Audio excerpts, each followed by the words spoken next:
There's a lot of pressure to wear the right clothes for every situation. But the clothes don't make the man. With Mack Weldon, you can build a wardrobe that looks polished in any setting and tells the world that you stay you wherever you go. Go to MackWeldon.com and get 25% off your first order of $125 or more with promo code MACK25.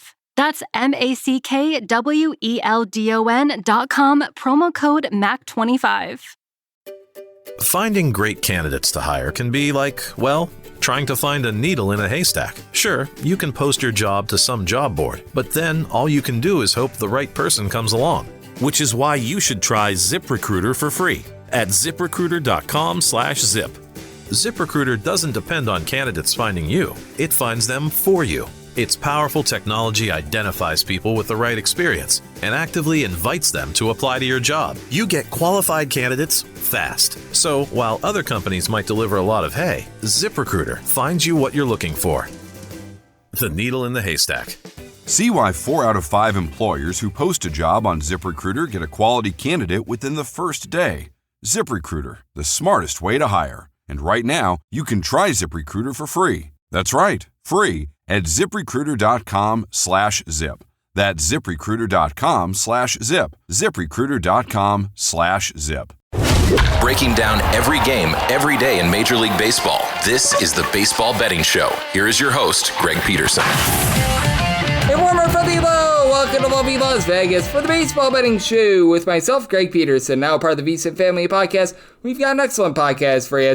We're going to be joined in segment number 2 by one of our good friends, Rob Donaldson, who does great work with the show/podcast, Rob's Best Bets. We're going to be chatting with him about what he's all noticing in Major League Baseball right now, what to make about some of these teams that are either struggling or really starting to catch some steam. And additionally, we're going to be taking a look at the games that we've got for Thursday. And then in the final segment, going to get you guys picks and analysis on every game on the betting board for this Baseball Thursday as we touch them all. If you have a question, comment, segment idea, what have you for this podcast, you do have one of two ways we offer those in. First one is my Twitter/X timeline at gunit_81. Keep in mind, letters EM. Name does not matter, so as per usual, please do send these into the timeline, and the other way is via an Apple Podcast review. If you rate this podcast 5 stars, it is very much appreciated, and then from there, you're able to fire in whatever you'd like to hear on this podcast via that 5-star review. While I did not get in any Twitter/X questions, everything is powered by EdgeBoost. EdgeBoost is making sure that bettors are able to access their funds whenever and wherever they want for all gambling-related transactions. You get cashback rewards when you utilize EdgeBoost, and when you go to edgeboost.bet, utilize that promo code of Greg, G-R-E-G. That gets you a dollar-for-dollar match on your first deposit up to $25. Now let's take a look back at everything that we saw in baseball on Wednesday. Try to find some trends and try to get to know these teams a little bit better. Games from yesterday is Greg buzzing about. Here is the rowdy recap. The Dodgers have now lost 6 straight games, and they entered in the day as your top over team in all of baseball, actually pretty much tied with the Toronto Blue Jays in terms of your top over team in all of baseball. They couldn't get anything going on offense against the Milwaukee Brewers, 3-2. The Brew Crew are able to get the job done, and that actually means with everything that we saw on Wednesday that the Cubs are now your top over team in all of baseball. But for the LA Dodgers, in this one, Tyler Glasnow looked pretty good coming off the injured list. 1 earned run given up in 5 innings. From there, Alex Vesia, Ben Casparis, they combined for 2 2/3 innings scoreless. Tanner Scott came in for a 4-out save, and he gave up a run in the 9th inning, and then Kirby Yates gives up an unearned run in the 10th inning. For the Dodgers, they stranded 11 men on base, and for the Milwaukee Brewers, Jose Quintana gives up 1 run in 6 innings, Aaron Ashby a run in a third of an inning, but Nick Mears, Grant Anderson, Jared Koenig, Abner Uribe all give you 2 outs out of the bullpen scoreless, and Trevor McGill a scoreless 10th inning to be able to get that one to the window. For the Blue Jays, they have been one of your top over teams in all baseball. 50 overs, 40 unders, and 3 pushes, but held down by the Chicago White Sox on Wednesday. 2-1, the White Sox get the job done. Eric Lauer gives up 2 runs in 4 innings. Bullpen from there was great. Braden Fisher, Brandon Little both give you a scoreless inning apiece, and Ryan Burr and Yariel Rodriguez combined for 2 scoreless innings. Meanwhile, for the Southsiders, Adrian Hauser did not pitch like Doogie. 1 run allowed in 7 innings. Grant Taylor and Jordan Leisure are both able to turn a scoreless inning. The Tampa Bay Rays have been able to do a nice job of generating offense, and they take it to the Detroit Tigers. 7-3 the final is. For Zach Little, he comes up big with 3 runs allowed in 5 2/3 innings. Kevin Kelly, Mason Englert, Pete Fairbanks all give you a scoreless inning. Garrett Clevenger and out of the bullpen scoreless, and Junior Caminero goes deep off Chase Lee. His 22nd home run in the campaign as Lee had a rough outing. 4 runs allowed in a third of an inning. Brian Herter, he gives up a run in 2/3 of an inning. Reese Olson, solid start, 2 runs allowed in 5 innings, but then you also had Diedrich Enns come in for 3 scoreless innings, so he held down the fort, and for Justin Verlander, still searching for his first win as a San Francisco Giant. 13-0 the final end. Verlander wasn't great, 4 runs allowed in 6 innings, but only 2 of which was earned. He did give up a home run in this one to Bryce Harper, 10th home run of the campaign, and then Kyle Schwarber gets a Schwarbomb, his 29th home run of the season. That one comes off of Scott Alexander, who gives up that home run in 2/3 of an inning, but Tristan Beck really allowed those men to reach base that he hit that home run off of. 6 runs allowed in 1/3 of an inning as Schwarber 3-run shot on that one. And then you had Mike Yastrzemski, position player, come in for an inning. He gave up 2 runs, and Joey Lucchesi a scoreless inning as Jesus Luzardo was tremendous, 7 scoreless innings. And then you had Joe Rosh turn a scoreless inning, and you also had Seth Johnson be able to give you a scoreless inning as well. Late in the night, you saw a gong show out there in Los Angeles. The Angels get the job done, this by a count of 11-8. This coming against a Rangers team that has been the top under team in all baseball. 35 overs, 57 unders, and a push. And, for the Rangers, they did a nice job of getting to the Professor Kyle Hendricks, who gives up 5 runs, 4 of which were earned in 3 2/3 innings. From there, Brock and Roll Birkin out of the bullpen. Ryan Zephyrian, Jose Fermin, Kenley Jansen all lend a scoreless inning. You'd have Sam Bachman give up a run in 2/3 of an inning. Reed Detmers gives up 2 runs in his inning, including a home run, going deep for the Walker Texas Rangers off of Hendricks. Kyle Higashioka, 3rd home run on the campaign. Marcus Semien is 10th, but Coomer Rocker lived up to his name. He got rocked, giving up 6 runs over the course of his 4 1/3 innings, including a trio bomb. Travis Jarno, 6th home run on the campaign. Mike Trout, he goes deep twice, 15th and 16th home runs of the season. Then Luke Jackson really gives one up. Ores Hilaire, 10th home run on the campaign, as the Angels were actually trailing by kind of 8-6 going into the 7th inning, and then they put up a 3 spot on Luke Jackson in the 8th inning, who gives up 3 runs in his inning work. Jacob Webb, 2 unearned runs given up in 1/3 of an inning. Chris Martin, a pair of outs out of the bullpen scoreless, and John Armstrong, 5 outs out of the bullpen scoreless as well. The Colorado Rockies do what they do best. They lose once again, 10-2 the final. As for the Colorado Rockies, they now have 72 losses thus far this season, and if you want to go even further with the Colorado Rockies, all but 15 of their losses have been by multiple runs. So they have 57 losses by multiple runs. The only other team in the big leagues with at least 57 total losses is the Chicago White Sox. As for the Rockies, you did have Kyle Farmer get a home run. That was his 4th home run of the campaign, as that comes off of the young gun pitcher and Isaiah Campbell. He came in and he allowed 2 runs over the course of 2 innings, but Lucas Giolito, very good in this one. 6 scoreless innings, or Alcala, 8 scoreless inning, and for Boston, it was a home run derby. Weiler Abreu wiles out against Antonio Senzatella, his 18th home run season. Senzatella gives one up to Carlos Narvaez, 8th home run season. Then Seth Halverson gives up a pair of bombs. Rami Gonzalez, 5th home run season. And then Jaron Duran, his 8th for Halverson. No outs recorded, gave up 5 runs, all of which weren't including those 2 bombs. Tyler Kinley, Jimmy Ergett, both on the scoreless inning. Ryan Rollison, he was in for an inning. He gave up a run, and Antonio Senzatella, 4 runs allowed over the course of his 5 innings, including a pair of bombs. So, yeah, not great there. What was great for the New York Yankees was the offense. They scored 5+ runs for, I believe, their 8th straight game. 9-6, they take down the Seattle Mariners as Logan Evans got destroyed. 6 runs allowed in 4 2/3 innings, including a pair of home runs by Chad Chisholm, 16th and 17th home run of the campaign, and then Cam Schlittler in his MLB debut, he picks up the win. 3 runs allowed in 5 1/3 innings. Now, he did allow a pair of bombs as Ori Polanco, 13th home run of the campaign, and J.P. Crawford, his 7th, Randy Arozarena off of Jonathan Loaizaga, his 15th home run season, and home run number 1 for Cole Young, also off of Loaizaga, and himself a rough go of it. 3 runs allowed over the course of his inning work, but Luke Weaver, 5 outs out of the bullpen scoreless, and Devin Williams, he now has his ERA below 5. He was able to get a scoreless inning. The Cincinnati Reds take it to Sandy Alcantara and the Miami Marlins, 7-2 the final. Marlins had won 11 straight games on the road, but Sandy Alcantara continues to be terrible. 6 runs allowed over the course of 5 innings, including a home run to Neovalli Marte, 4th home run season, and Will Benson, 8th home run season of a Valentin Belozo. Was not a bozo, though. Gives up that home run in 3 innings of work. Connor Norby, 6th home run of the campaign. That comes off of Emilio Pagan, who gives up that home run in his inning work. Tony Santillan out of the bullpen scoreless, and Andrew Abbott, very good start. 7 2/3 innings. He allows 1 run for the Minnesota Twins. They take it to the Chicago Cubs. They get back-to-back wins by a count of 4-2 as Cade Horton hears who? Well, he was asking who to the fact that he gave up 4 runs in 4 2/3 innings, including a home run to Matt Wallner, his 9th home run of the campaign. David Festa did not have a fiesta. giving up 2 runs in 5 1/3 innings, but Danny Kalum, pair of outs out of the bullpen scoreless. Well, 2 runs allowed in 5 1/3 innings. For his standards, that is a fiesta, but Brock and Roll Stewart, Louis Varland, Yohan Duran, they all lend a scoreless inning, and Cubs bullpen continues to be solid. Ryan Presley, Drew Pomeranz, both lend a scoreless inning, and Ryan Brazier was able to get 4 outs out of the bullpen scoreless. The Atlanta Braves won a game, ladies and gentlemen. 9-2 the final. They are now 11 games below 500 as Bryce Elder, best start in a while from 2 runs allowed at 6 2/3 innings. Dylan Lee out of the bullpen scoreless. Rafael Montero and Desmond Hernandez both led a scoreless inning, and for the Braves, they played some home run derby. Ronald Acuna Jr. back in the lineup, 10th and 11th home runs of the campaign. You had Brooks Baldwin get his 11th home run season, Austin Riley his 14th home run season, and Marcell Ozuna his 12th home run season as Mitch Spence was left out there to die. He gave up all 5 of those home runs. They let him fill 6 innings, gave up 8 runs on 79 pitches. Hogan Harris then in 2 innings threw 56 pitches and gave up 1 run. And Elvis Alvarado, well, he was in the building for a scoreless inning. So that was intriguing to say the least, and this was a fun one for the Guardians. They do sweep the Houston Astros on the road. 4-2 the final. Slade Cecconi, 2 runs allowed in 7 innings. Jacob Junis, Paul Sewald, both led a scoreless inning, and pair bombs in this one for Cleveland as Brandon Walter gives one up to Ano Martinez, 7th home run of the campaign, and to Jose Ramirez, 17th home runs of the season for Walter. That's all you give up. 2 home runs in 6 innings of work. Bennett Sosa then gives up 2 runs in his inning of work, and Brian King, he was able to come in for 2 scoreless innings, but the damage had been done. Royals are one of your best under teams at all baseball. 36 overs, 57 unders, and a push, and they take down the Pittsburgh Pirates by a count of 4-3. Bailey Falter lives up to his name, 3 runs allowed in 4 2/3 innings as he gives up a pair of home runs, one to Jack Caglione, 4th home run season, then Salvador Perez, 12th home run of the campaign, and then Isaac Madsen gives one up to Perez as well, 13th home run season. Madsen gives up that home run in his inning work. Braxton Ashcraft, 2 1/3 innings scoreless, and for the Kansas City Royals, Chris with the K. Bubich, very rock solid. 3 runs allowed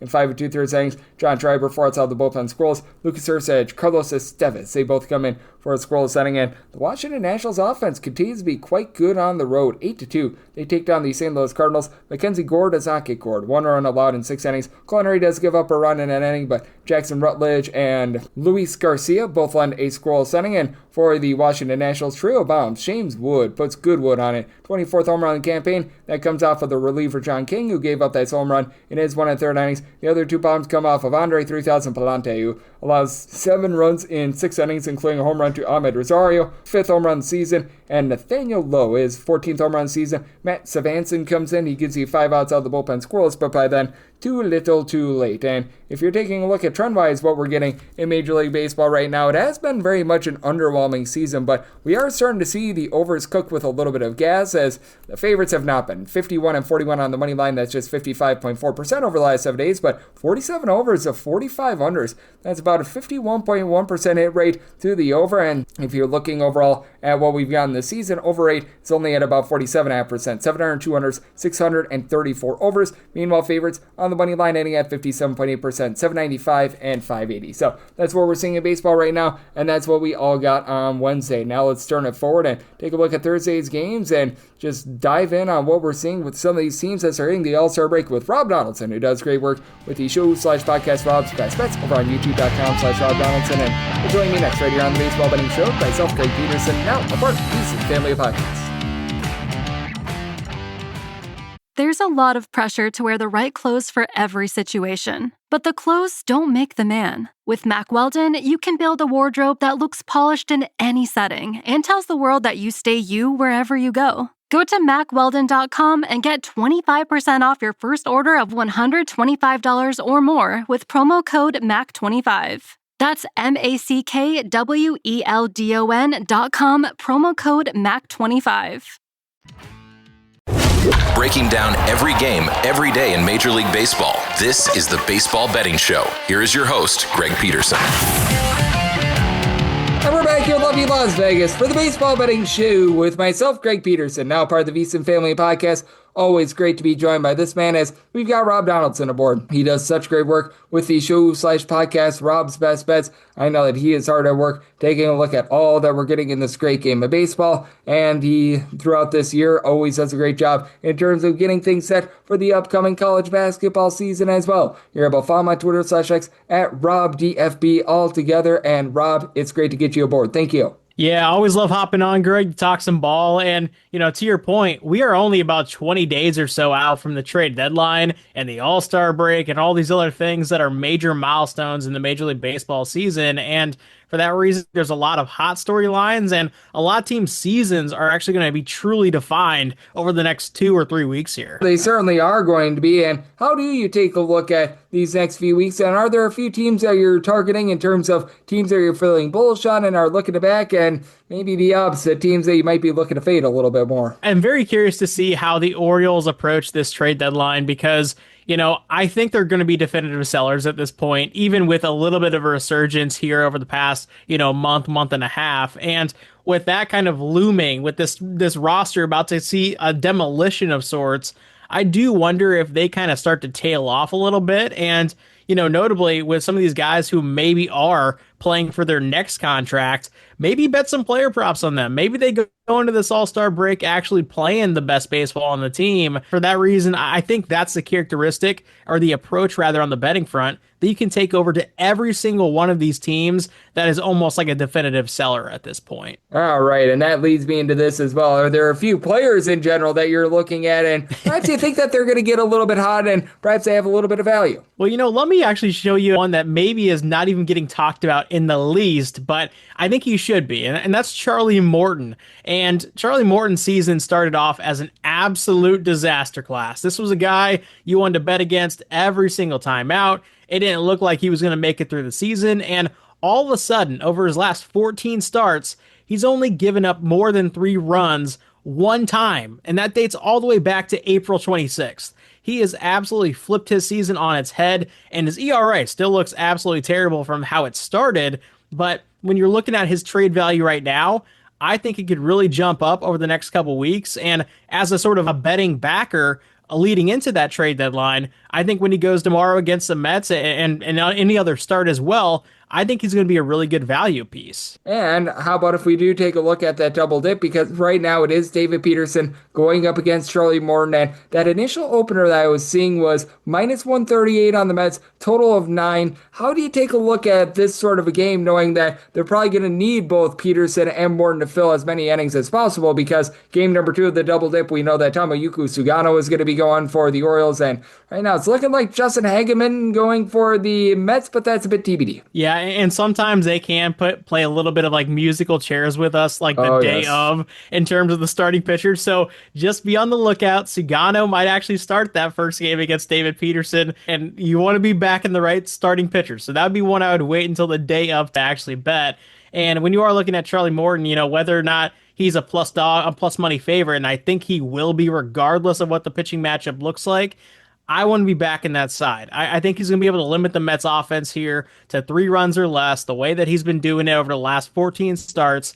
And when you look at the Orioles, they have enough hot bats right now on both sides of the plate that the handedness of the pitcher isn't really the end-all be-all like it was to start the year for them. And for that reason, I actually think that's one of my favorite bets on the board there. Yep, it's going to be interesting to see what we get in that doubleheader, because I really don't want to be backing Sugano very much. I recognize that his ERA has actually been relatively fine, but that guy gets no swings and misses whatsoever, and he's given up a lot of hard contact. And, well, one thing with Charlie Morton is that you know that he's actually going to do a solid job in terms of being able to get strikeouts. As joining me on the show, we've got Rob Donaldson, who does great work with the Rob's Best Bet show, joining me right here on the Baseball Betting Show. And I think that this one is going to be very interesting. Old Miles Michaelis going up against the Washington Nationals with Mike Soroka. So Mike squared with a total of 8.5. The Cardinals about minus 134 to minus 144 favorites. This has been a Cardinals team that's been rock solid at home. Miles Michaelis has been anything but rock solid in his last few starts, but with Miles Michaelis, you know that he's going to pitch a little bit better at home rather than on the road with the way that he's just built. And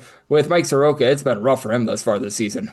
And Miles' season has kind of been defined by the fact that he has these 7 earned run outings. And that's pretty terrible because that's an instant loser when you have those types of outings. Now, they're 1 out of every 4 seemingly for him. And so sometimes he's actually keeping the Cardinals in it on his own. Like, he is going out there and shoving for 1 earned run through 6 innings and something to that effect. But when you are running out a guy like that against a lineup that left-handed bats that are hitting baseballs extremely hard, I don't want to be backing that. And on the other side, when you look at Michael Soroka, he's getting tagged up with a lot of hard contact lately as well. And so taking a flyer on a first 5 over, I think that either one of these pitchers, and it could just be the random pick of the day, whether it's Soroka or Michaelis, could actually push this first 5 total over that 4.5. And for that reason, I'm very in love with that type of angle there. And additionally, for Mike Soroka, he's backed up by a bullpen in the Washington Nationals that's dead last in the National League in terms of ERA. So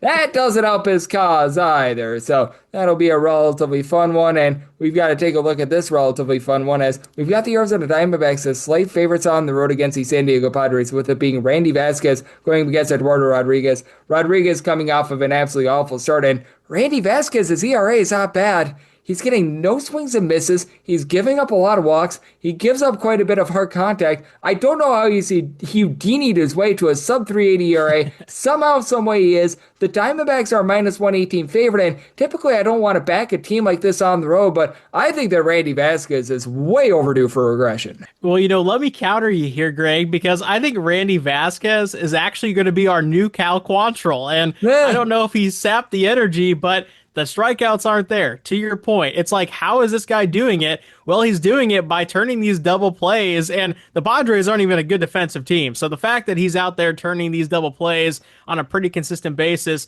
I think speaks to how he's able to approach hitters when there's runners on base. And yeah, it is potentially concerning. It could absolutely fall off the wagon, but to a degree, I kind of want to back Randy Vasquez in these types of situations, going up against a guy with maybe a little bit of a bigger name or as a slight underdog just in general. And for that reason, I am willing to take a shot here on the Pirates, whether it's on the first 5 money line, the full game money line, and, speaking of the deadline, these D-backs, it's going to be interesting to see how they approach it, because that's going to be like open Christmas if they decide to actually sell at this deadline. Yeah, and I know that I was speaking about a week or so ago with a few guys that are in touch with Major League Baseball, including Bob Nightingale, and he wouldn't be surprised if the Diamondbacks sell at the deadline as well. So that is going to be an intriguing part of this, and this is also intriguing. The Atlanta Braves, who entered into the night on Wednesday, 12 games below 500, are about a minus 150 to a minus 160 road favorite against the Athletics. Now, it's J.P. Sears going for the Athletics against Spencer Strider, but how do you take a look at both this game and the Braves moving forward? Because I think a lot of people have just banked on the Braves being able to find it, and they haven't. Yeah, and again, you want to talk about a weird seller. We just talked about the Diamondbacks. We just talked about the Orioles. You have to sell if you're the Braves. You're out of it. 100%. And they don't even have a crazy number of guys. Obviously, the major ones like Ozzie Albies, Acuna are locked up on long-term deals. Michael Harris has a 235 on base this year. I mean, it's been insane what we've seen from a number of these teams, and the Braves might be the craziest one. I don't think that Snicker ends up making it the entire season here, unfortunately. I guess it ultimately wouldn't surprise me if they do sell and they're just like, hey, we're not going to disrespect you, Snit, finish it out. But yeah, the Braves have been an absolute mess. And Spencer Strider, I get it. He's a big name. The strikeouts are obviously going to be there for him regardless, because he's Quadzilla. I mean, he can just throw whatever he wants up there. But at the same time, he is giving up a ton of hard contact. He's run into some bad outings as of late as well this season already. And the A's lineup, there's a lot of deficiencies about the A's. The lineup is not one of them. This is an aggressive lineup that puts balls in play and puts balls in play really, really hard. And for that reason, I would look at the Kurtz in this lineup. I would look at Lawrence Butler. I would look at a Brent Rooker to have a really nice day against Strider, because he's given up hits, he's given up long balls, and I do feel like the A's lineup could actually do damage here. Yep, and with the Sacramento A's, they've been pretty solid on offense. That bullpen pitching, again, it's less than savory. So looking at that total of 10, I know that it's high in a Spencer Strider start. That's a place where I'm going to be looking as well. And when it comes to this pitching matchup, I think that's very interesting. You got the Texas Rangers with Patrick Corbin. Jack Kachanowicz goes for the Angels. Angels are slight underdogs. Total on this game is 9.5. Good old situation of something's got to give. The Rangers have been pathetic on offense. Konowitz has been a pathetic pitcher. Where do you lean on this? Yeah, and the Rangers are another team that, are they going to be a tentative seller? Probably not an all-out seller, but I could totally see them dealing the guy who's starting for them in this game, Patrick Corbin. And if you're Patrick Corbin, yeah, you're kind of hanging on by a thread to your Major League Baseball career at this point, and you're doing well this season. Like, you actually have value again. And I do feel like that does light a fire under these dudes, especially when you've seen how he's performed at home and how just the Rangers pitching staff as a whole has kind of fed off one another, whether it's, starting pitcher going out there and doing well, followed by the rotation or followed by the bullpen and followed by their closer. They've just been a complete unit all season long. And in this game, they're a slight favorite. I think they should be a little bit heavier of a favorite. And for that reason, I'm totally willing taking a first 5 run line, a full game run line with some kind of plus money there too. And I really do think it's crazy to say this.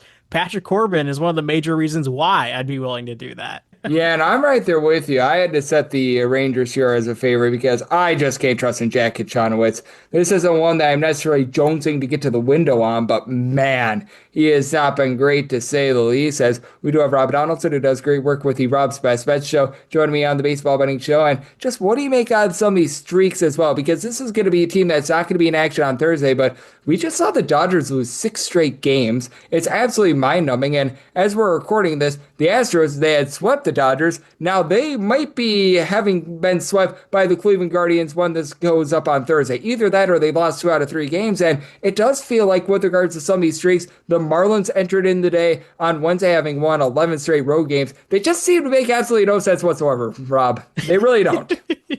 No, and especially when you factor in the fact that the Mets were in the doldrums for the past 2 weeks, and the Yankees are over a 2-week stretch of playing some of the worst baseball in all of baseball. And to your point, the Marlins are 7 of their last 3, and the Red Sox have won 5 straight after trading Devers. And it's like, all right, I don't really know exactly if this matters long term, but the truth is, for betting, and over 162 regular season games, you are going to see these little pockets of hot streaks from certain teams or cold streaks from like these more notable brand name teams. And you want to back the hot streaks. You want to fade the cold streaks because you probably won't have a better value proposition betting style against those sorts of teams or for those sorts of teams in the long term. And I've been very adamant to say, hey, let's go ahead and back the Marlins as of late. I've been very against, or rather, betting against a team like the Yankees as of late. I've been back in Toronto. I think maybe it doesn't really speak to what ends up happening after the deadline, but right now it's super relevant, and I say we ride with it.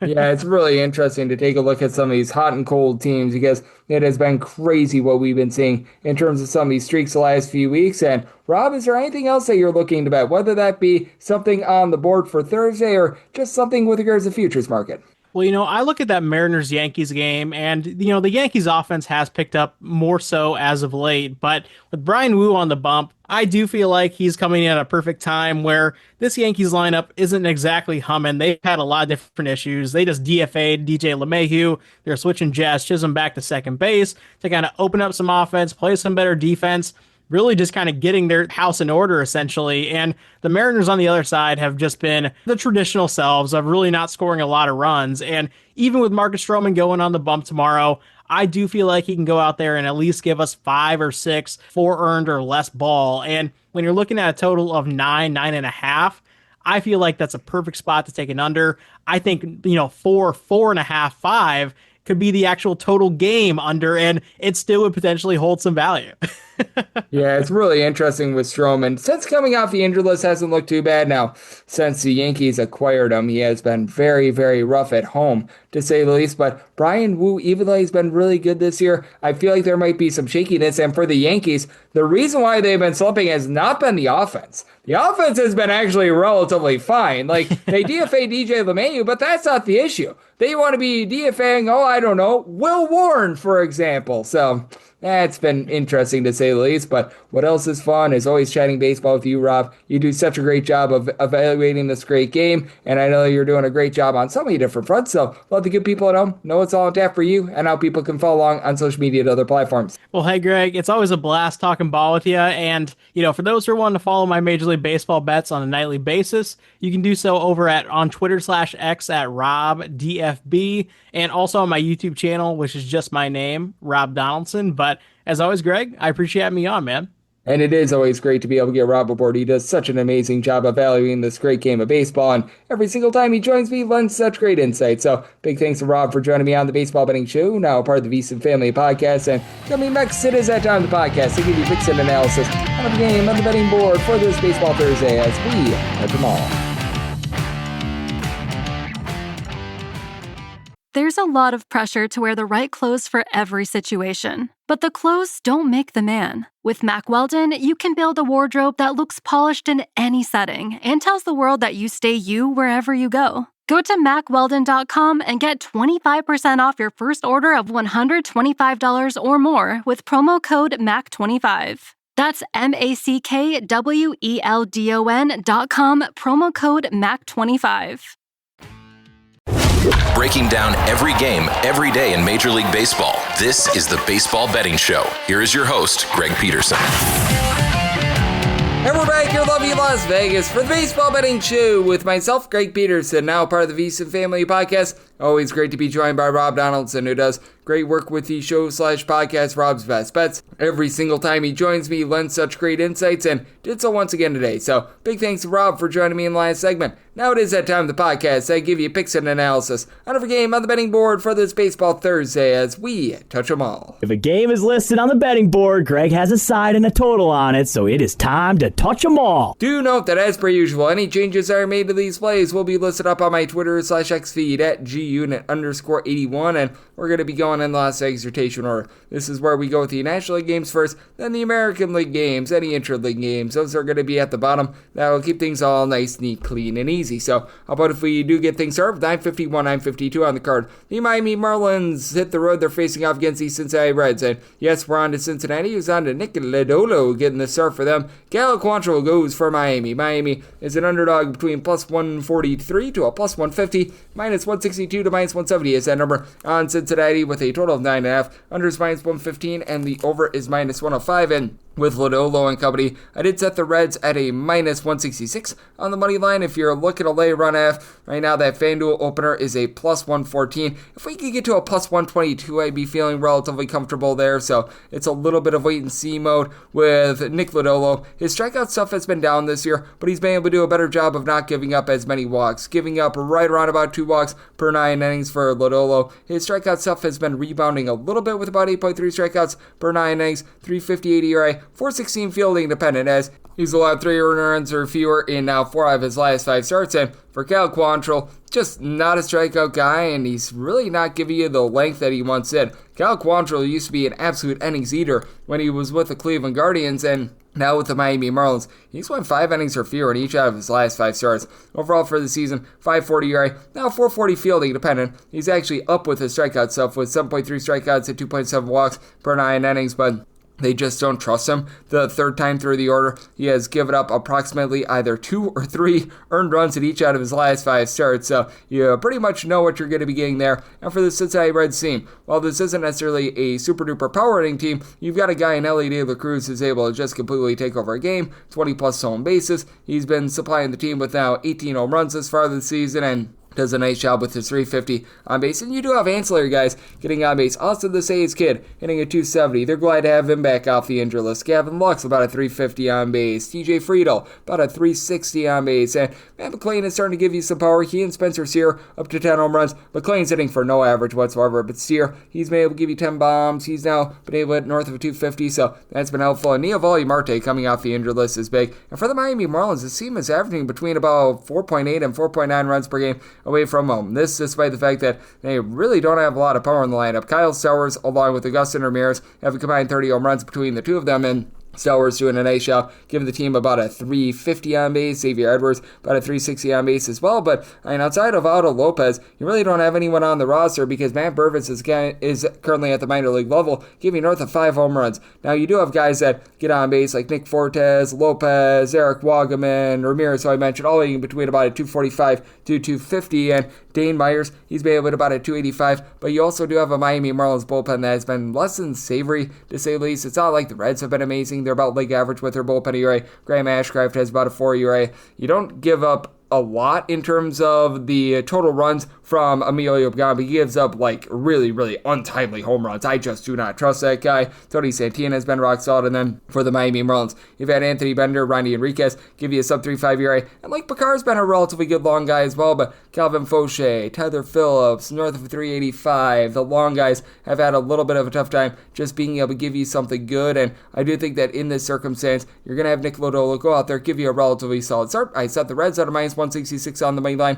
If you can get a plus 122 or higher, looking at that run line, and somebody told 9.4, so at the 9.5, I like the under. 953 and 954 on the card. The Washington Nationals are on the road against the St. Louis Cardinals. Mike Soroka is on the bump for the Nats. Miles Michaelis goes for St. Louis. St. Louis a minus 134 to a minus 144 favorite, and between plus 118 to a plus 127 is that number on Washington. 8.5 is the total. The over is minus 120, and the under is even. And when it comes to Miles Michaelis, I did set him on the money line at a minus 165, so I'm going to be willing to lay that number with Miles Michaelis. He's been giving up a lot of contact, but he does a good job of inducing soft contact, and he has been able to do that all throughout his career. Obviously, he's not going to give up a whole bunch of walks either, as Miles Michaelis' walks per 9 rate is 2.1, which is actually up compared to his career numbers. He has been giving up about 1.5 home runs per 9 innings, 5.26 ERA, closer to a 4.70 fielding dependent, as things have gone very much awry for him. He's given up 3+ runs in 4 of his last 5 starts and 6+ runs in 3 out of his last 5, as he did give up 6 home runs in his last start against the Chicago Cubs. That very much warps his numbers. That was a game that was very humid and wind blowing out there in Chicago, so I take a look at that as a little bit of one that I can leave a little bit more by the wayside. And for Miles Michaelis, you take a look at what he's been able to do at home this season. He's giving up more in that neighborhood, about 1.2, 1.3 home runs per 9 innings. And that's big because Washington Nationals register in that neighborhood about 3.8 to 3.9 runs per game at home. A full run per game more when they're away from home. So I found that to be very striking. James Wood is very much giving you good wood. He's been supplying the team with about a 380 on base. He's up to 23 home runs this season. CJ Abrams has 12 home runs, but 10 of them have come on the road this year. Nathaniel Lowe, 13 home runs. I believe that 9 of them have come on the road. Josh Bell is starting to hit for a little bit more average. He's up to 11 bombs. And then you do have Alex Call, Ahmed Rosario, both hitting north of 270. And for the Cardinals, this has been a top 12 team in terms of run production, despite the fact that nobody has more than 12 home runs on this team. Lars Nootbaar, Wilson Contreras, Alec Burleson, Nolan Arenado, all between 10 and 12 home runs this far this season. And Nootbaar really not hitting for any sort of average whatsoever, but Burleson and Brandon Donovan both hitting north of 285. You've had Mason Wynn, Contreras, who I mentioned before, both hitting in that neighborhood about a 250 to 265. And for the St. Louis Cardinals, it's been rough not having Ivan Herrera at the catcher spot, but you've had Yovan Pozo whenever he's been out there. He's been able to about a 300. For the Cardinals, the bullpen is coming along for the ride. It was a rough start to the season for Ryan Helsley with 5 blown saves, but he's looked much better recently. And then the likes of Jojo Romero, Phil Matone, Kyle Leahy, these guys are giving you sub 3.5 ERA. Steven Matz as a long guy has been pretty solid as well. It's been a little bit more shaky recently, but flip side for the Washington Nationals, you want to talk about a shaky bullpen, it's not great to say the least. Kyle Finnegan has been solid at the closer spot, and you've got Brad Lord who's been giving you a sub 4 ERA, so that's good, but these guys like Jose Ferrer, Zach Brzezinski, Jackson Rutledge, all providing north of 5 ERA, really causes things to go awry. And for Mike Soroka, it has been a less than tremendous season for him. And for Soroka, it's not as if the swing and miss stuff is like bad or anything like that. He's actually way up in terms of strikeout numbers. He's been getting darn near 10 strikeouts per 9 innings, but he's giving up 1.4 home runs per 9 innings, a 5.40 ERA. He has been getting banged around like a pinata himself. 3+ runs allowed in 4 out of his last 5 games. I do think that both of these guys, in Michaelis and Soroka, give up some runs. I might tell 9.1. I like the over. And for the Cardinals, I was willing to take a plus 118 or higher on the run line banking that they're going to be able to get into this bullpen. Right now I'm seeing that at plus 152. Sign me up for that Cardinals run line and sign me up for the over. 9.55, 9.56 on the card. The Arizona Diamondbacks are on the road against the Slam Diego Padres, as one Mr. Andy Vasquez is on the bump for the Pods, and Eduardo Rodriguez goes for Arizona. Arizona's a mid-sized favorite of anywhere between minus 120 to a minus 126. Even money to plus 110 is that number on Slam Diego. 8.5 is the total. Over is minus 115, and the under is minus 105. And going to be willing to back the stakes here. I did set them at a minus 127. Open up at a minus 115, and money has been coming in on Arizona, rightfully so. With Eduardo Rodriguez, got completely destroyed in his last start. Gave up 7+ runs. That was was less than amazing. But if you look at him ever since coming off the injured list, in 5 out of his 6 starts, he has allowed 2 earned runs or fewer. Now, he is still giving up north of 1.3 home runs per 9 innings. He still has a 5.75 ERA overall for the season, but it's looked like a completely different pitcher since coming off the injured list. And Randy Vasquez is someone that is way due for regression. 3.79 ERA is rock solid, but 5.32 fielding dependent, 4.9 strikeouts, and 4.2 walks per 9 innings. He's Houdiniing his way through all of these sort of games, and hopefully, like me, turning Harry Houdini into a adjective there. But that said, with regards to the San Diego Padres team, it's also been a pretty pedestrian lineup as well. Like, you've been able to get some good production out of Manny Machado, Gavin Sheets, and Fernando Tatis Jr. All 3 of these guys have been able to give you at least 12 home runs this far this season.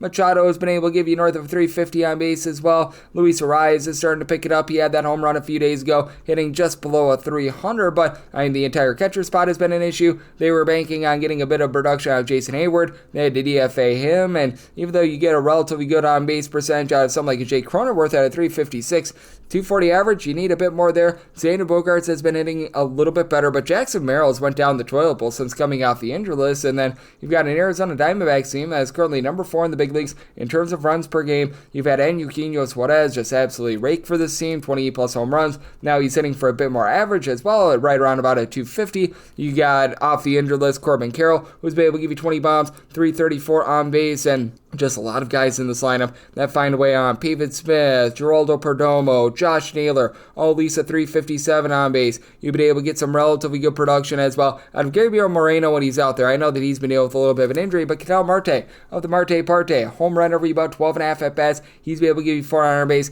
Now, with the Arizona Diamondbacks, your trepidation is a bullpen. Currently in the bottom 4 in the big leagues in terms of bullpen ERA. Shelby Miller's been great. Shelby Miller's giving you a sub-2 ERA, so yay, verily there, but he's pretty much the only guy in this bullpen that is currently giving you an ERA that is below a 3.75. The likes of Bryce Jarvis, Juan Murillo, Jalen Beeks. It's not been great for these guys. And for the San Diego Padres, this is a top 5 team with regards to their bullpen ERA, as Andre Motojona has been able to form himself as a relatively good long guy. Now, Robert Suarez has blown like 3 saves over the last 3 weeks. He's been a little bit of an issue, but then you got David Morgan, Jason Adam, throw in there Jeremiah Estrada. These guys give you a sub-320 ERA. So, circumstance where I did set the Diamondbacks at a minus 127. I'm willing to back them on the money line. I did set my total at 8.2. Here at the 8.5, I like the under. 957, 958 on the card. The New York Yankees play out to the Seattle Mariners. Marcus Stroman is on the bump for the Yankees, and Brian Wu says woohoo to another start. And between minus 114 to minus 121, that number on Seattle. Even money to plus 105, that number on New York. 9 is the total. The over is minus 120 and the under is even. I set Stroman and the Yankees at a minus 104 on the money line. I'm going to be willing to back Marcus Stroman. Now, with Stroman, ever since he's come to New York, he has north of a 5 ERA at Yankee Stadium. That is very much less than amazing, and his entire season thus far this year has been less than amazing. But in his 2 starts off the injured list, a combined 10 innings, he's allowed 4 runs, albeit 2 home runs. Not terrible. I'm not going to call it amazing. He's never been a strikeout guy for the season in a small sample size, 5.6 strikeouts and 4.7 walks per 9 innings, 624 fielding dependent, but I do sense that positivity is coming his way. And for Brian Wu, he has been able to do a very rock-solid job for the Seattle Mariners team. At 277 ERA, closer to a 346 fielding dependent. His 8.5 strikeouts, 1.6 walks per 9 innings are very supreme, and he has allowed 2 earned runs over the course of his last 4 starts. But now you do go up against the Bronx Bombers team that, going into yesterday, 5+ runs that I believe now each of their last 7 games. Like, this New York Yankees team is absolutely mashing. They did DFA DJ Turn It Up LeMahieu, but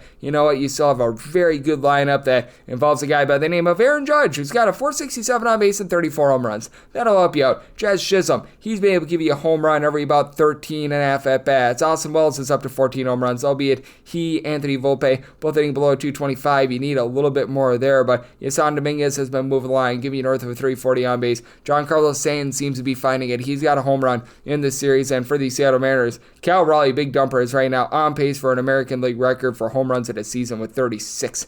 north of a 375 on base. J.P. Crawford is giving you a 385 on base. Randy Arozarena is up to a 350 on base, 14 home runs. Dom Canzone is moving line, 6 home runs and less than 80 at-bats, and a 285 average going into yesterday. But for the Seattle Mariners, I do have a little bit of trepidation that they have a tough time going up against this Yankees lineup that is just absolutely ripping the cover off the ball. Now, you take a look at the bullpen, and it's been solid for the Seattle Mariners since coming off the injury list. Matt Brash has been amazing. He, Gabe Spire, Andres Munoz, I'll give you a sub-325 ERA. Carlos Vargas has been in that fold as well. And for the New York Yankees, Luke Weaver has not looked right since coming off the injury list. His ERA has ballooned above 3 since coming off the injury list. Has been especially bad. And Evan Williams has just been awful this year. But Tim Hill's giving you a sub-250 ERA. I really like what I've seen out of Yori De Los Santos as well. And I do think that Marcus Stroman gives you just a good enough start to be able to get the job done in this one. I did set my total at a 9.1, so here at the 9, I do like the over. And for the New York Yankees, I'm willing to take them at a minus 103 or better on the money line.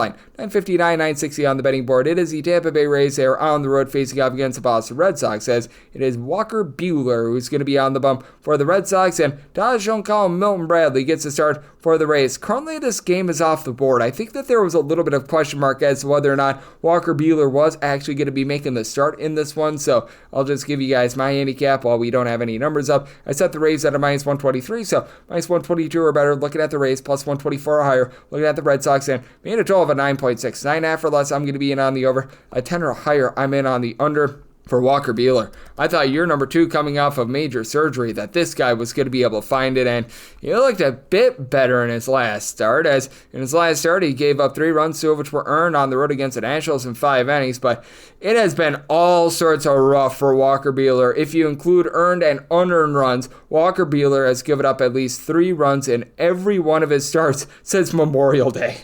That is a grand total of 7 starts here, kids, and it looked like he was rounding into form as well. And then it completely toilet bowled. For Walker Buehler, 7.5 strikeouts of 4 walks per 9 innings, giving up nearly 2 home runs per 9 innings. So it's not even like his fielding dependent. It indicates that there's going to be a lot of positivity here. And then for Taj Jonkal Milton Bradley, he's been known for giving up bombs in his career, but he's been doing a better job keeping the ball in the yard this year. 1.1 home runs allowed per 9 innings, 4.79 ERA, but a fielding dependent closer to about a 4.22. So you're going to very much accept that. And for Mr. Bradley, he's down with the strikeout stuff, 7.7 strikeouts per 9 innings, and he too has given up 3+ earned runs in 3 out of his last 4 starts, and if you look at unearned runs, 4 out of his last 5 for the Rays, though. They do back him up with a very rock-solid bullpen. If you look at the overall ERA, it's slightly above average, but the top guys have been very good for this team. Their numbers are very much warped by the fact that a few weeks ago they gave up the 22 spot to the Baltimore Orioles, but you've got a whole bunch of guys out there like Eric Orze, Garrett Clevenger, Manuel Rodriguez, Pete Fairbanks, who have all been able to give you a sub-275 ERA. And this has been a Boston Red Sox team that has been in the top 10 with regards to their bullpen ERA as well. So Aroldis Chapman is just an ageless wonder for this team. A sub-175 ERA, he is still getting north of 12 strikeouts per 9 innings. So that has been very nice to see. And then additionally, you've been able to get some good production out of Justin Wilson with a sub-275 ERA. They did have to place Justin Slayton on the injured list, but Greg Weiser give you some good innings. Garrett Woodlock is able to give you multiple innings. And for the Red Sox, after they traded away Rafael Devers, it took them a week or two to be able to find it on offense, but they have found it with Wilder Abreu wiling out. 17 home runs, nearly a 330 on base. And then additionally, you've been able to have Ceddanne Rafael and Trevor Story combined for 27 home runs. Neither guy gives you a lot in terms of on base, but both guys are earning above a 250. Jaron Duran has been a little bit miserable this year, but Carlos Narvaez has given you a 350 on base. And then you've got sort of the mix of match guys. Abraham Toro, Rob Refsnyder, guys like this hitting north of 275. Rami Gonzalez is hitting well above a 300, and for the Tampa Bay Rays, this bunch has been in the top 8 in the big leagues in terms of runs per game, as for the Rays, Junior Caminero, Brandon Lauer, both getting very loud. A combined 40 home runs going into yesterday, both hitting above 250. Yandy Diaz, over the last 45 days, is hitting north of a 350. He's up to 14 bombs this season. Jonathan Aranda, nearly a 4-arm base with 11 home runs. Now the bottom of the fold leaves a bit of something to be desired with Taylor Walls, the entirety of the catcher spot, Cameron Misner, these guys hitting at 225 or lower, but Chandler Simpson, 24 stolen bags with a 300 batting average. Jake Magnum sitting at 300 with some stolen bases as well. So I do think that for the Tampa Bay Rays, they are the team that should be the rightful favorite here. Rolling away up to a minus 122 on the Rays, plus 124 higher. Looking at the Sox, and then 9.5 or less, like the over 10 or higher. The under 961, 962 on the card. We've got the Cleveland Guardians on the road facing off against the Chicago White Sox, as it is one Mr. Logan Allen on the bump for Cleveland, and the Cannon, Jonathan Cannon, is on the bump for the White Sox. And the White Sox do find themselves as an underdog of anywhere between between plus 112 to plus 118, minus 130 to minus 137 is that number on Cleveland. 8.5 is the total, over and under both at minus 110, and made my total in 8.7. I do like the over. For Logan Allen, the command is a little bit of an issue for him. He has given up 3.9 walks per 9 innings, but overall not terrible. A 4.07 ERA, giving up 1.1 home runs per 9 innings. If you look at the overall numbers, he's about a league average pitcher. You would like to see a little bit more than 7 strikeouts per 9 innings, but he's doing an okay job right now of holding down the fort. 3 earned runs or fewer allowed in each out of his last 5 starts, backed up by a bullpen for the Cleveland Guardians that has taken a setback this year. Last year, they were number 1 in the big leagues in terms of bullpen ERA. Right now, they're pretty much smack dab right around about 15th in the league in terms of their bullpen ERA, but Emmanuel Clase has looked a little bit better recently, sub 350 ERA. It's really been the long guys that have been costly for this team, as Jacob Junis is posting up north of 375 ERA. You just have not been able to get a lot out of Hunter Gaddis recently. We had a nice start to the season. He has toilet bowl. Kate Smith has been okay for the team, and they get Paul Sewald off the injury list, but I don't know how much of an upgrade that is, as Paul Sewald has not been amazing. But for the Cleveland Guardians, the big issue that you do have is this lineup. As for the Cleveland Guardians, just not a lot of guys moving the line and getting on base. You've got Kyle Manzardo hitting at 217, and while the 13 home runs are nice, I mean, he's just one of a cavalcade of different guys that are currently hitting below 220 for this team. He, Brian Rocchio, Daniel Schneemann, Will Wilson, Bo Naylor, David Fry, Lane Thomas, John Kenzie Noel. Like, you just need something, and Austin Hedges is about as much of an automatic out as it gets in the big leagues. Stephen Kwan is hitting about a 290, and Jose Ramirez, 300 average, 16 home runs. He's been able to do his part, and then on the flip side, you got a Chicago White Sox team that's been somehow, someway generating even less offense, as this team is third worst in the big leagues in terms of runs per game. You got a pair of guys in Miguel Vargas along with Andrew Benintendi, supplying 10 home runs this far this season, but I mean, both of these guys are hitting at 225 or lower, and they're full of a cavalcade of different guys hitting at 225 or lower. Throwing there Michael A. Taylor, the recently off the injured list Luis Robert, Vinny Capra, Joshua Palacios, Josh Rojas, Nick Matone. You're just getting nothing out of this lineup. Mike Tauchman, about a 380 on base, no power whatsoever, but he's moving the line. Edgar Quiro, Lennon Sosa, both of these guys hitting in that neighborhood about a 270, but yeah, it's been rough there, and for the Chicago White Sox team, they are in the bottom 10 in the big leagues in terms of bullpen ERA. Now, Mike Vasil, who they trotted out there as a starter a little bit earlier when Jonathan Cannon was on the injured list, they've got him back in the bullpen. That should be able to help them out. Dan Altavilla, Steven Wilson, pair of guys that are giving you a sub 250 ERA. That helps out as well, but Grant Taylor, Owen Wilson, Jordan Leisure, just a lot of guys giving up a 4+ ERA. And for Jonathan Cannon, it's not like he's been amazing himself. As for the Cannon, he's never necessarily been a high strikeout guy, as he's getting in that neighborhood about 7 strikeouts per 9 innings, 450 ERA, closer to about a 480 fielding dependent, with giving up 1.3 home runs and 3 walks per 9 innings. Circumstance where I made the Guardians a minus 148 favorite. I like them on the money line, and made my total in 8.7 here at the 8.5. I like the over. 963, 964 on the betting board. It is the Texas Rangers on the road against the LA Angels. Jack Ichanowitz is on the bump for the Angels, and Patrick Corbin goes for the Rangers. Rangers are between minus 115 to minus 126 favorites, about plus 104 to plus 108, that number on LA. 9.5 is the total. Over and under anywhere between minus 105 to a minus 115. I did set the Rangers at a minus 124, so I'm willing to go up to a minus 123 on this money line. For Kachanowicz, it's a situation of something's got to give. They are going up against the Angels, are a bottom 7 team in terms of runs per game, a team that really has not generated a lot of offense, but Jack Kachanowicz has been absolutely terrible this year. He does not belong on a big league mound. 5.42 ERA, fielding dependent of 5.58, 4.1 walks per 9 innings, 1.6 home runs allowed per 9 innings, while getting 6.1 punch-outs per 9 innings. Now, to his credit, 3 earned runs or fewer allowed in 4 out of his last 5 starts. He's reined it in a little bit more there, but I've got some trepidations there. And then on the flip side, you've got a bunch in the Texas Rangers. I just alluded to it. Man, this offense has not been great, to say the least. As you now have Corey Seager starting to pick it up. He was clearly playing through injury after coming off the injured list. He's got like 3 home runs over the last 7 days, so you do like to see that. But, I mean, there's just a lot of guys that aren't giving you anything in terms of getting on base. Likes of Jake Berger, Adolis Garcia, Marcus Semien, all at 232 or lower. All give you 11 home runs or fewer. You just need a little bit more there. You've been able to have Wyatt Langford be able to supply you with 14 home runs, and right now he's hitting for about a 230, so you need that average to go up. Josh Smith has been hitting about a 280, so that's been great, but yeah, this has been a very, very much rough offense, to say the least. Now, for the Texas Rangers, they're also in the top 5 in terms of bullpen ERA since May 1st. You've got a lot of guys who will be able to give you a ton of good innings in this bullpen. Hobie Milner, along with Chris Martin, Cole Winn, you've been able to throw in there the long guy, Jacob Latz, Robert Garcia. These guys all give you a sub 305 ERA. Sean Armstrong has been a little bit shaky, but he hasn't been bad himself. And for the LA Angels, that's a big trepidation that you've got.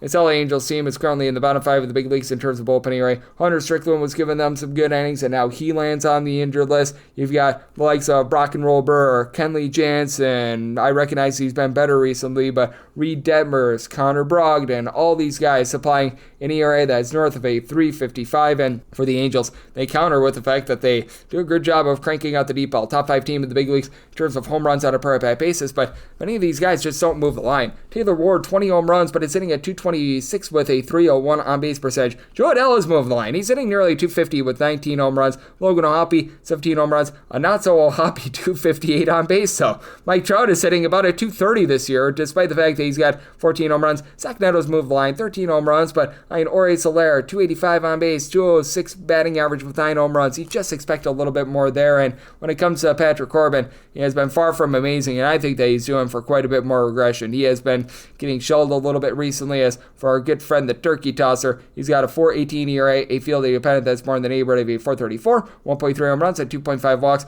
per 9 innings allowed. He's given up at least 3 runs in 4 out of his last 5 starts, but I do think that in this circumstance, Corbin gives you a little bit of better start than Kachanowicz, keeps the ball in the yard and gets the job done. I'm willing to lay up to a minus 123 on this Rangers money line, and made my total 9.2, so at the 9.5, I'm in on the under. 965, 966 on the betting board is going to be in conjecture with 971, 972 on the card. The New York Mets are on the road facing off against the Baltimore Orioles. The game got rained out yesterday, and it was already going to be a TBD situation for the Mets in terms of the Thursday game that was already slated. So this is going to be some good, clean family fun right here, as it was revealed that David Peterson is going to be pitching Game 1 for the Mets. Charlie Morton is going to be on the bump for the Orioles, and then Tomoyuki Sugano goes in Game number 2 for the Orioles with TBD for the Mets, but it's assumed that Justin Hagenman is going to be going in Game number 2. So we'll break down Peterson versus Morton first. I'm doing this as there's no numbers up on this game, but I set the Mets at a minus 148, so I'm willing to go up to a minus 147 on the money line, or if I could get a plus 108 or higher,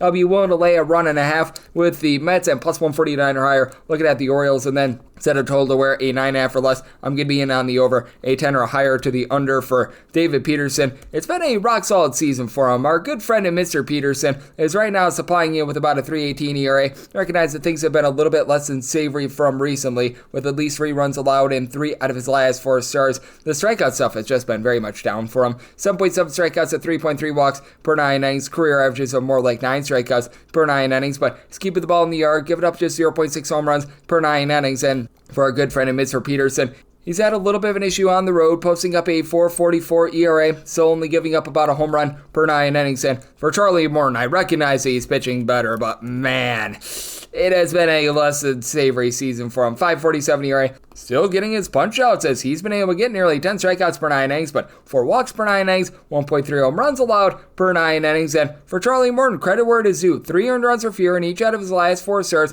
He's gotten 7+ strikeouts in 3 of those starts as well, but now he faces off against a New York Mets team that they've got plenty of power. The bottom of the Mets lineup is going to need to really pick it up, because the bottom of the Mets lineup has been absolutely terrible here in the back half of the season, as you've had a lot of guys just in general acting up for this team, as you've got the likes of Tyrone Taylor throwing there, Brett Beatty, and also Mark Vientos owing a 230 or less. But I mean, you've got a quartet of different guys who will be able to give you at least 16 home runs this far this season. Brendan Nimmo, Pete Alonso, Francisco Lindor, and then obviously Juan Soto, with Soto getting his on-base percentage back right around about a 400. You've had Lindor start to regress a little bit with the injury that he's dealing with, but is still playing relatively solid with that injury. And Jeff McNeil, in the time that he's been out there, 344 on base, he's been able to supply the team with 9 home runs. And for the Mets, the bullpen pitching was really good at the beginning part of the season. It's now on the fritz a little bit. Oscar Barzobin has seen his ERA go north of a 3.5, but they've found something with Chris Savinsky, as he, Edwin Diaz thrown there as well, Reed Garrett have all been able to give you a sub 275 ERA, and Jose Buto is a good long guy to have in this sort of a situation. If you need multiple innings out of him, a sub 250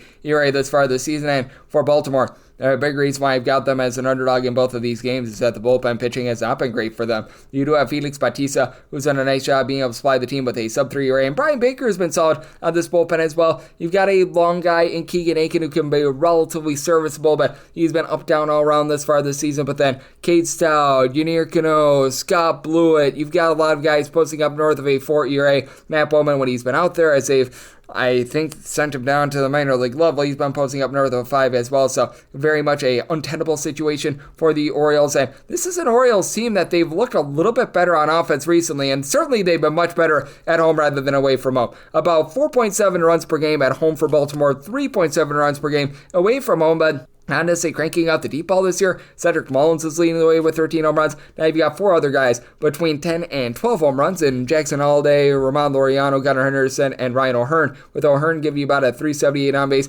Henderson and Holliday between about a 263 to a 270 average, but Adley Rutschman is on the injured list. And I will say Gary Sanchez has given you a little bit of power, but he's been incredibly inconsistent. Tyler O'Neill is out with injury, and when he's been out there, he's been rough. Colin Cowser is still at a 287 on base, but has given 8 home runs in less than 120 at-bats. But I mean, it's a lineup that is just not necessarily overly trustworthy, and it's a bullpen that's been really rough as well. So this is a circumstance where with the Mets minus 147 or better, looking at them on the money line, or a plus 170 or better on the run line, and then plus 149 or higher, looking at Morton and the O's in terms of game number 1, 9.5 or less, in on the over, a 10 or higher to the under. And then we go to Hegeman versus Tomoyuki Sugano, and this is a circumstance where I set the Mets at a minus 123 on the money line, or if I'm able to get a plus 128 or higher, I'll be taking a look at the run line. So on the Orioles, I need a plus 124 or higher to be able to take a shot on them. And then this is going to be the same circumstance with regards to the total 9.5 or less. I'm going to be in on the over at 10 or higher to the under for Sugano. He has been very much a pitch of contact guy,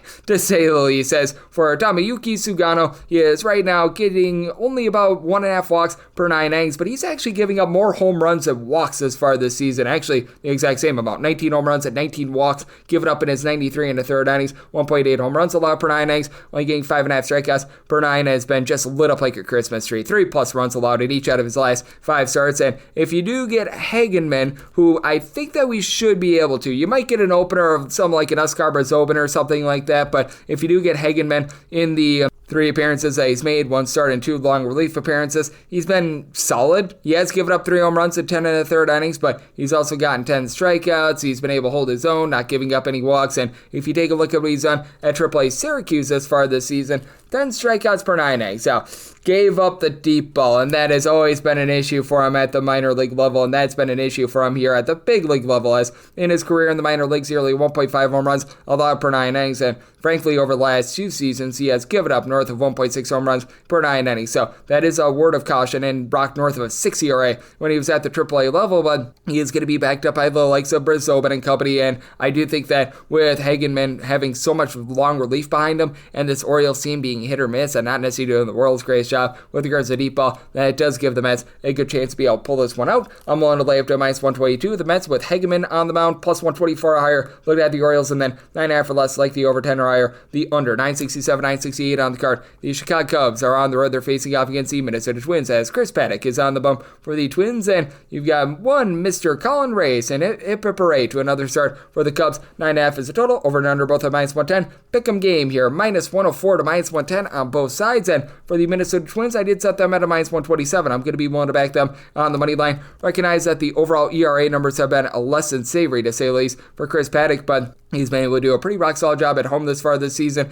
He's got overall a 4.64 ERA for the season. That goes down to about a 3.58 at home, and at home he's giving up fewer than 0.7 home runs per 9 innings. Not a guy that's really giving you a whole lot of swing and miss, only about 6.4 strikeouts per 9 innings, but it's keeping things out in front of him. 2.4 walks per 9 innings. It's not great, it's not terrible, and Colin Ray, he has been having a little bit of a tough time giving up the hard contact as well. 1.6 home runs and 6.4 strikeouts per 9 innings. So it's almost like looking at him here. 4.13 ERA. To the credit of Ray, 2 runs or fewer allowed in 3 out of his last 4 starts. But this is also a guy in Colin Ray that he's had some issues when he's hit the road this far this season. A 4.13 ERA, and it's been in a relatively small sample size. But you know what? Strikeout stuff just has not been there from. And I do expect this Cubs bullpen to really start to regress a little bit as well. As for the Chicago Cubs, it has been remarkable what we've seen out of this bullpen. A whole bunch of guys have come out of absolutely nowhere whatsoever and have given this team sub-2 ERAs. I simply don't think it's sustainable. Now, I think that two things can be true. Are these guys improved, and are these guys going to be able to have a relatively solid season? Yes, but Caleb Thielbar, Ryan Brazier, Daniel Palencia, Chris Flexen,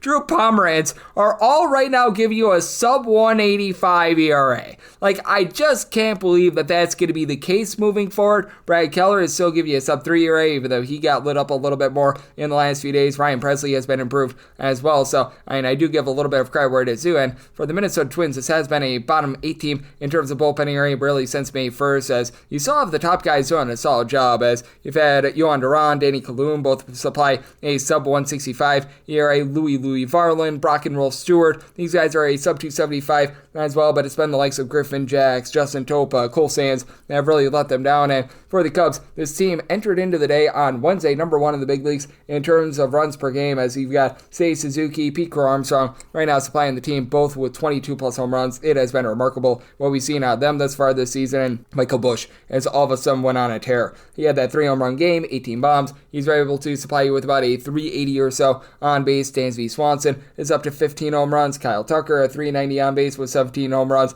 And even though Nico Horner doesn't hit for a lot of power, he's getting on base to be able to turn these home runs into 2-run shots, 3-run shots, as he's hitting above a 280. Carson Kelly, along with the other catcher and Miguel Amaya, both hitting north of a 265 as well. And for the Minnesota Twins, you don't quite necessarily have that lineup, but Byron Buxton has been amazing for this team. He's right now giving you about a 335 on base with 20 home runs. Ty France, he's been able to find a way to be able to get on base. Carlos Correa, along with as well Harrison Bader, in between about a 252 to 260. With Bader, he's starting to give you a bit of power with 11 home runs. Cody Clemens giving a home run every 13.2 at bats. He's hitting at 212, so you need that to pick up a little bit. But I do think that for Colin Ray, he does experience a little bit of regression here on the road, and I like the way that Chris Paddock is rolling at home. So I did set the Twins at a minus 127. I like them on the money line, and you're at a 9.5. I like the undersub. I told it at 8.7, and we're going to have things up with 969, 970 on the card. It is the Athletics, and they're going to be at home facing off against the Atlanta Braves, as Spencer Strider goes for the Bravos, JP Sears goes for the A's, and the A's who find themselves between plus 128 to plus 139 underdogs, between minus 148 to minus 160 is that number on Atlanta. 10 is the total. The over and the under are both at minus 110, and if you're looking to lay around half with Atlanta, you're going to be able to find that at even money. Was willing to go up to a minus 108 there. For Spencer Strider, he's really starting to find it for the Atlanta Braves, and I have really never been a stan of JP Sears, and I am not going to be. I'm also not a stan for laying this big of a number typically with regards to teams like the Atlanta Braves, who are north of 10 games below 500 on the road, but I do think that for Sears, 476 ERA, 497 fielding dependent, with giving up 1.7 home runs per 9 innings is a bit of an issue. Now, credit to JP Sears, 3 runs or fewer allowed in 4 out of his last 5 starts, but he, much like many of these pitchers for the Sacramento A's, when they've been out there in Sacramento, they have really struggled. 5.63 ERA for Sears, and he's giving up just under 3 home runs per 9 innings. 12 bombs in 38 and a third innings. Good grief. And then for Spencer Strider, it's been less than savory for this Braves team, but he's rounded into form. 3 runs or fewer allowed in each out of his last 5 starts. I recognize that the team is 3-7 in his starts, but 10.3 strikeouts per 9 innings. You really look ever since he had those rough first 5 starts, and he's been able to do a much better job ever since then. He's filled at least 6 innings in 4 out of his last 5 starts as well, so he's getting things rocking and rolling, and he is backed up by a bullpen that has been in the top 10 in the big leagues in terms of ERA. Now, there's nothing you can do when you have, DDA Fuentes getting a start, but for the Atlanta Braves, Desmond Hernandez is off the injury list. He's been able to give you a sub-3 ERA. Dylan Lee has been rock solid for this bullpen. He's been actually supplying an ERA that's hovering right in the neighborhood of about a 2.25, and Austin Cox has been good in long relief. Aaron Bummer has not lived up to his same sub-350 ERA, so you've got some relatively solid pieces there, though Rossio Iglesias has been absolutely terrible for the team thus far this season. And for the Atlanta Braves, where it really has been an issue for them is on the offense. Ronald Acuna Jr. is right now dealing with injury, so that's less than tremendous considering he was giving you a 450 on base. You do still have some power in this lineup, though. Matt Olson, 370 on base, had a nice long 30-plus game on base streak, and he's been able to give you 17 home runs. Austin Riley, Sean Murphy, they're both up to 13 13 home runs. Murphy not really hitting for a lot of average, but it's better than Ozzie Albies and Michael Harris. Harris at 235 on base, man. And you need more there, and Ozzie Albies and Michael Harris both only with 6 home runs thus far this season, but Marcell Ozuna, 11 home runs, 365 on base. He's been able to do a pretty solid job there as well. And for the Athletics, this has been a unit that has been okay with regards to their offense. Not necessarily going to say that they're lighting the world on fire or anything like that, as Sacramento only about 4.4 runs per game at home. You'd expect a little bit more there, actually closer to about 4.5 runs per game, but you've had Tyler Soderstrom, Brent Rooker be able to give this team quite a bit of power. Rooker is up to 19 home runs, is up to about a 350 on base. Soderstrom, 15 bombs, hitting at 255, and then Lawrence Butler is hitting at 255 with 13 home runs. You need to get a bit more of someone like a JJ Bleday, who's been in and out of the lineup. Max Muncy, both of these guys hitting below at 225. Denzel Clark has been incredibly inconsistent, but Jacob Wilson, 380 on base. He's been able to do a really good job of being able to give this team some good offense. But with the Athletics, also a team that's in the bottom 3 in the big leagues in terms of their bullpen ERA. Sean Newcomb and Michael Kelly are really the lone 2 guys in this bullpen that are spying with a sub-390 ERA. You've had Hogan Harris, Mason Miller, Elvis Alvarado, JT Ginn and Juice, Grant Holman, all these guys just really not give you good innings. So I do think that this is going to be a higher scoring game. So by total 10.2, I like the over, and with the Braves up to a minus 108 is what I'm willing to lay on that run line. And that'll wrap things up for the Thursday edition of the Baseball Betting Show, now part of the VSiN Family Podcast. A big thanks to another one of our good friends, Rob Donaldson, for joining me in the last segment. If you do like what you're hearing from this fine podcast, Baseball Betting Show, you're able to subscribe wherever your podcasts, Apple Podcasts, Google Play, Spotify, Stitcher, and TuneIn. If you have a question, comment, segment idea, what have you, for this podcast, you have one of 2 ways to be able to fire those in. First one is my Twitter/X timeline at gunit_81. Keep in mind, letters CM, name does not matter, so per usual, please do send these into the timeline. And the other way is find an Apple Podcast review. If you rate this podcast 5 stars, it is very much appreciated. From there, you're able to fire in whatever you'd like to hear on this podcast via that 5-star review, and I'm coming at you guys every single day throughout the baseball season on this podcast, so I'll be back with you once again tomorrow. Thank you.